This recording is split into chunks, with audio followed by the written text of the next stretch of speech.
அனைவருக்கும் வணக்கம்.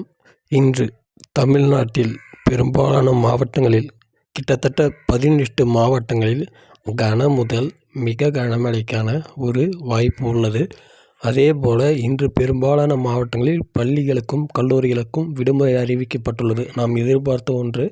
நேற்றே விடுமுறை வரும் என எதிர்பார்த்தும் நேற்று வரவில்லை. இன்று பார்த்திங்கன்னா அதற்கான அறிவிப்புகள் வெளியே இருக்குது. நேற்றும் 2 மாவட்டங்களுக்கு விட்டிருந்தாங்க.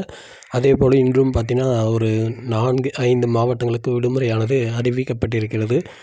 கனமழையானது தற்போது வரை நாகப்பட்டினம், ராமேஸ்வரம், செங்கல்பட்டு வரை தொடர்ச்சியான கனமழையாக இருந்து கொண்டு தான் இருக்கிறது. பெரும்பாலான பகுதிகளில் சாரல் மழையும் கடுமையான ஒரு மேகமூட்ட வானிலையும் தொடர்ந்த வண்ணமே இருப்பதை நீங்கள் எல்லோரும் பார்த்துருப்பீங்கன்னு நினைக்கிறேன்.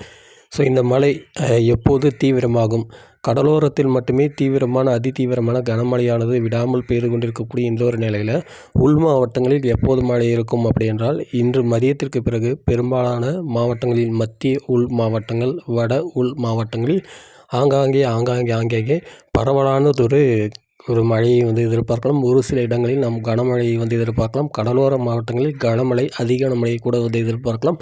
மற்றபடி உள் மாவட்டங்களில் லேசான மிதமான சாரல் மழை, ஏதாவது ஒரு சில இடங்களில் கொஞ்சம் கனமழை கூட பதிவாவதற்கான ஒரு சாத்தியக்கூறுகள் இருக்கிறதை உணர முடிகிறது.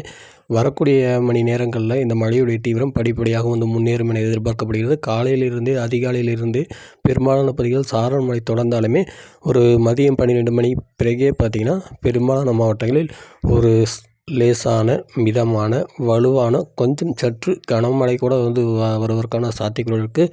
அதிகப்படியான வெள்ளப்பெருக்கை ஏற்படுத்தும் அளவுக்கு அந்த அளவுக்கான மழை பொழிவு கிடையாது. ஒரு சாதாரண ஒரு மழை தான். இந்த மழையானது இன்று இரவு சென்னைக்கு ஒரு நல்லது மழை பொழிவை கொடுக்கும் என எதிர்பார்க்கப்படுகிறது. மற்றபடி சென்னை, காஞ்சிபுரம், திருவள்ளூர், செங்கல்பட்டு, நாகை, தூத்துக்குடி, ராமேஸ்வரம், தென்காசி உட்பட பெரும்பாலான பகுதிகளில் ஒரு மழை இடைவிடாத ஒரு மழை, ஒரு 4 மணி நேரம் 5 மணி நேரம் இடைவிடாத ஒரு கனமழைக்கான ஒரு சூழலும் இருப்பதை நம்மளால் உணர முடிகிறது.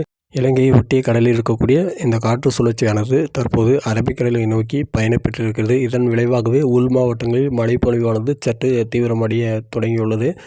இந்த சுழற்சி முற்றிலுமாக அரபிக்கடலில் சென்ற பிறகு தென் மாவட்டங்களில், அதாவது தொடர்ச்சியாக மழை பெற்றிருக்கக்கூடிய நாகை, செங்கல்பட்டு, ராமேஸ்வரம் போன்ற பகுதிகளில் இந்த மழையுடைய தீவிரம் கொஞ்சம் குறைவதற்கான ஒரு சூழலும் இருக்குது. கடலூரிலும் தொடர்ச்சியான கனமழை இருந்தாலுமே அங்கேயும் பார்த்திங்கன்னா இந்த சுழற்சி நகர்ந்த பிறகு மழைப்பொழிவுடைய தீவிரம் குறையும். வரக்கூடிய நாட்களில், அதாவது இன்று மழை பொழிந்த பிறகு நாளை காலை வரை ஒரு நல்ல மழைப்பொழிவு இருந்தாலுமே நாளை மதியத்திற்கு பிறகு மழையுடைய தீவிரம் சுத்தமாக குறைந்துவிடும்.